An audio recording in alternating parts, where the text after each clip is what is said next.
गुज़िश्ता साल होने वाली ईरान-इस्राइल जंग के दौरान जादू टूने का इस्तेमाल और अब अमेरिका के साथ होने वाली जंग में भी जादू टूने के इस्तेमाल की बातें ज़ुबान ज़दे आम हैं। क्या वाक़ई जादू टूने का इस्तेमाल किया गया और इसका कोई अहम किरदार हो सकता है? मेरे साथ मौजूद है सलमान अहमद, उनसे बात करते हैं। सलमान भाई, जब लास्ट ईयर ईरान-इस्राइल जंग हुई तो उसमें कुछ बातें सामने आई कि शायद कोई जादू टूने का इस्तेमाल किया गया है। कहा जा रहा है कि अभी अमेरिका के साथ इसराइल बिल्कुल शामिल होगा और जादू टूने का फिर इस्तेमाल किया जाएगा। अच्छा, बज़ाहिर हमारे जो सुनने वाले हैं इसे बहुत मज़े का ख़ेज़ बात समझेंगे या वो लोग जिन्हें इस टॉपिक का इतना ज़्यादा नॉलेज नहीं है, वो स्टडी नहीं करते, रिसर्च नहीं करते, वो भी इस चीज़ को तोहम परस्ती और गैर हकीकी करार देते हुए हम पर हँसेंगे। लेकिन मैं आपको एक चीज़ बता दूँ कि इस व्लॉग के अंदर हम जितनी भी बातें करेंगे उन्हें वेरीफ़ाई आप कर सकते हैं। लेकिन वेरीफ़ाई करने के लिए आप ओपन एआई का चैट जीपीटी इस्तेमाल मत कीजिएगा बिकॉज़ इट इज़ बायस्ड और वो इसराइल के हक़ में आपको बात बिल्कुल, करेगा। आपको गूगल पे रिसर्च करनी होगी, बिल्कुल ऐसा। काफ़ी डीप रिसर्च करनी होगी, सैकड़ों सफ़हात आपको देखने होंगे। तो सबसे पहले मैं आपको बताऊँ ये क्लेम आया कहाँ से? एक तो माज़ी में ख़ामनेई साहब इस हवाले से बात कर चुके हैं। अब ख़ामनेई साहब जो हैं उनकी एक स्पिरिचुअल अथॉरिटी, एक रिलीजियस अथॉरिटी है ईरान के अंदर और उनके ज़ेर-ए-एहतमाम बहुत से इदारे काम कर रहे हैं जो कि रूहानी उलूम के ऊपर भी हैं। काम करते हैं और उस पर तहकीकात वगैरह करते हैं और उनका फिर एक रोल गाइडेंस वाला भी है। तो जब उन्होंने ये बात कही तो उन्हें बहुत ही हाई लेवल से बड़ी बावसूख ज़राए से मालूमात मिली कि बेसिकली जो इसराइली इंटेलिजेंस एजेंसी मोसाद है उसके अंदर एक ऐसा विंग है जिसे साइकिक वॉरफेयर का नाम दिया गया है। So it is used for psychic warfare. अब साइकिक वॉरफेयर क्या है? साइकिक वॉरफेयर बुनियादी तौर पर गैर मरई और एक्स्ट्रा ऑर्डिनरी किस्म की जो फैकल्टीज़ हैं ह्यूमन ब्रेन की या जिन्हें हम जादू जिन्नात के हवाले से या बिल्कुल। ओकल्ट की डोमेन के अंदर लेकर आते हैं, उनका इस्तेमाल करते हुए वो मुख्तलिफ अपने ऑब्जेक्टिव्स जो हैं, उनको हासिल करने की कोशिश करते हैं। जब ये गुज़श्ता बरस जंग हुई और उसमें ईरान का डेफ़िनेटली नुकसान भी काफ़ी ज़्यादा हुआ, ईरान उस तरीके से अपने आप को डिफेंड नहीं कर सका। एक तो उसमें बहुत बड़ा जादू मैं आपको कहूँगा F-35 का था। ज़रूर, इसमें तो कोई टेक्नोलॉजी है, वो टेक्नोलॉजी को और और उनके पास क्या दुनिया के बहुत सारे ममालिक के पास ऐसे रडार्स मौजूद नहीं हैं, हुँ, जो कि स्टेल्थ फाइटर्स को पहचान सकें या कर सकें। फिर एक और जादू जो था वो था B-2 का जादू, बस वो भी एक स्टेल्थ वो बॉम्बर है, स्टेल्थ बॉम्बर है, ठीक है? कोई शक। लेकिन अहम चीज़ ये है कि कुछ एक्स्ट्राऑर्डिनरी चीज़ें हुईं, कुछ ऐसी हैरानकुन वाक़यात हुए तेहरान के अंदर और मुख्तलिफ जगहों के ऊपर जिसकी वजह से ईरानी जो क़यादत है वो सोचने पर मजबूर हो गई। और फिर एक आला ओहदेदार ने ये बयान किया और आपको ये गूगल पर मिल जाएगा कि इसराइल ने ईरान के खिलाफ इस जंग में जिन्नात का इस्तेमाल किया, उसने ओकल्ट का ब्लैक मैजिक का इस्तेमाल किया। तेहरान के मुख्तलिफ इलाकों के अंदर स्पेशली हसास इलाकों के अंदर ऐसे तावीज़ात इन्हें मिले जिसके ऊपर अब्रानी ज़बान के अंदर कुछ लिखा गया था। उसके अंदर पूरा वो एमुलेट्स जैसे बने होते हैं, स्टार ऑफ डेविड वगैरह और वो सब चीज़ें बनी होती हैं। जब उन्हें देखा गया और उन्हें बेसिकली इवैल्यूएट किया गया तो पता चला कि बेसिकली ये इसराइलियों की जानिब से कुछ सर्टेन मकासद के हसूल के लिए जो है वो भेजे गए थे। लेकिन अब मेरा सवाल है यहाँ जी, पे जी। कि वो तावीज़ वहाँ पर कैसे आए? देखें, ईरान के अंदर कोई भी चीज़ पहुँचाना बहुत आसान है इसराइल के लिए, क्योंकि इसराइल जो है वो बहुत पुराना, बहुत अरसे पहले से इन्फिल्ट्रेट कर चुका है। हुँ, ईरानी आईआरजीसी के अंदर, ईरानी मिलिट्री के अंदर, ईरानी जो आप ये कह सकते हैं कि जो वहाँ की क़यादत है या सियासी क़यादत है, उसमें भी वो इन्फिल्ट्रेट हुँ, कर चुका है। तो डेफ़िनेटली वो आपकी एक दुश्मन इंटेलिजेंस एजेंसी है। हुँ, वो आराम से तो नहीं बैठे होंगे, ना ही आप उनसे ये तवक्को करें कि वो मुकम्मल तौर पर बिल्कुल। पुरसुकून होके बैठे हैं। So they were trying basically to infiltrate into ईरानी सोसाइटी। यही वजह है कि लास्ट जो 2 प्रोटेस्ट हुए हैं, उनके अंदर हाँ, ये इसराइली एलिमेंट भी बिल्कुल। था। अब अहम बात ये है कि जब ये हुआ तो मोसाद का एक फ़ारसी का अकाउंट है ट्विटर के ऊपर, उस पन्ने से ट्रोल किया गया, मज़ाक उड़ाया गया बेसिकली। अव्वल तो बात ये है कि अगर ये गैर संजीदा इल्ज़ाम होता तो मेरे ख़्याल में मोसाद इसके ऊपर बात ही ना करती। मोसाद ने जो हमारा एक मुरव्वजा सोच है, माइंडसेट है कि जी नहीं ये तो तोहम परस्ती की बातें हैं, तो उसी चीज़ को अपील करते हुए इसका मज़ाक उड़ाया जानबूझकर। लेकिन एक और साहब है उनका नाम है यूरी गेलर।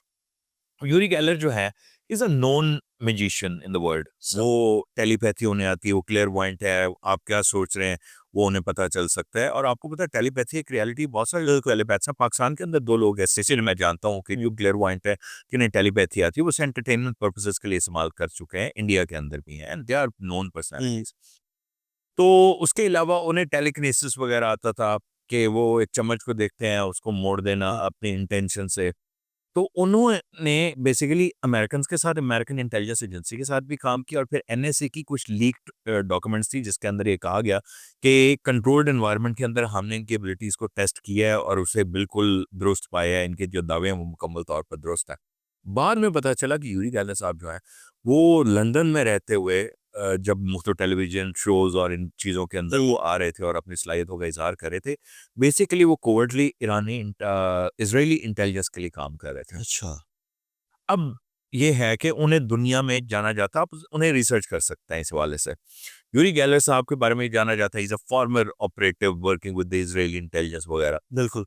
अच्छा, अब एक और अहम मैं आपको हैरानकुन बात बताऊँ कि अमेरिकन सीआईए का एक प्रोजेक्ट था जिसे स्टारगेट प्रोजेक्ट कहता है। उस स्टारगेट प्रोजेक्ट के अंदर वो साइकिक स्पाइस तैयार कर रहे थे। हम यहाँ पर बैठे आँखें बंद करके फ़ोकस करें और सर्टेन मेथड्स को यूज़ करते हुए सोवियत यूनियन के किसी जौहरी अड्डे के अंदर पहुँच के वहाँ से राज चुरा के लेकर आएँ।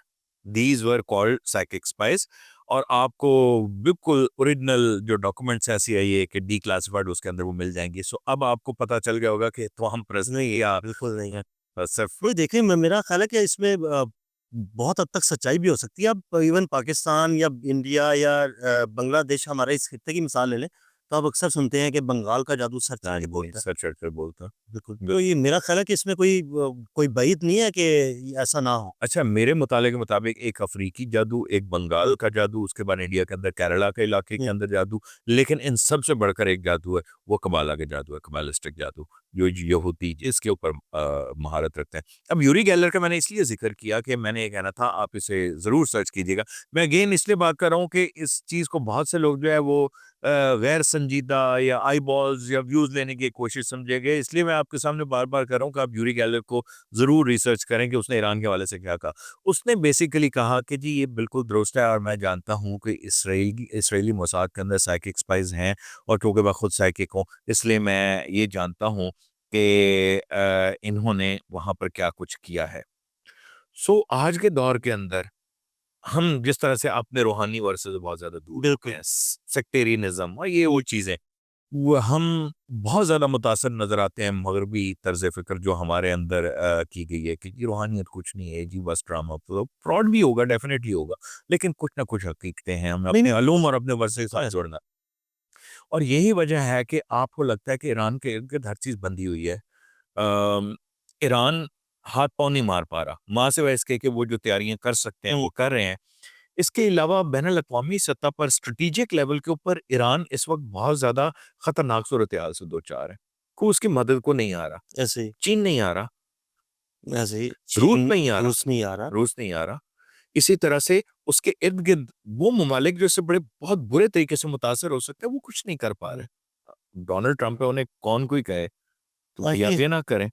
तो ये इस सिचुएशन के अंदर हमें महसूस होता है कि ये जो आने वाली पॉसिबल खुदा न ख़ास्ता अगर ये जंग होती है, तो इसके अंदर एक मर्तबा फिर हम ओकल्ट के मज़ाहिर ज़रूर देखेंगे, और ये बड़ी ख़तरनाक बात होगी। मेरे ख़्याल में इस हवाले से इस स्पेस पर और दीगर प्लेटफ़ॉर्म से मज़ीद गुफ्तगू होनी चाहिए, और क्रेडिबल और पढ़े-लिखे जो माहिरीन रूहानियत है, उनसे हमें ज़रूर गुफ्तगू करनी चाहिए, उनसे सीखने की कोशिश करनी चाहिए कि ये कैसे होता है और इसके खिलाफ प्रोटेक्शंस किस तरह। एक तो हमने सुना जी आयतुल कुर्सी पढ़ना है, बिल्कुल। But on such huge level जहाँ पर सीक्रेट सोसाइटीज़ हैं, जहाँ पर शैतान की पूजा की जाती है, जहाँ पर बड़ी-बड़ी एंटिटीज़ हैं, बाल जिसका अभी हुँ, मुजस्मा भी वहाँ पर बिल्कुल। किया गया, उसकी एक इम्पोर्टेंस है। और आखिरी बात मैं आपसे कहूँ, अगर आप इसे मज़े का खेल समझते हैं, तो आप इस हवाले से भी रिसर्च कीजिएगा कि एप्स्टीन फाइल्स जो अभी हाँ जी, कल बिल्कुल। उसके अंदर किस हद तक ओकल्ट का, शैतान की पूजा का, इन सब चीज़ों का ज़िक्र मौजूद है। तो शायद आपको यकीन आ जाएगा कि हमारी इस दुनिया में, हकीकी दुनिया में, इस सदी में ये सब चीज़ें मग़रिब इस्तेमाल कर रहा है। बहुत शुक्रिया सलमान भाई आपका। सलमान भाई ने बड़ी तफ़सील के साथ काले जादू के बारे में आपको बताया। अदील अहमद और सलमान अहमद को इजाज़त दीजिएगा। अल्लाह हाफ़िज़।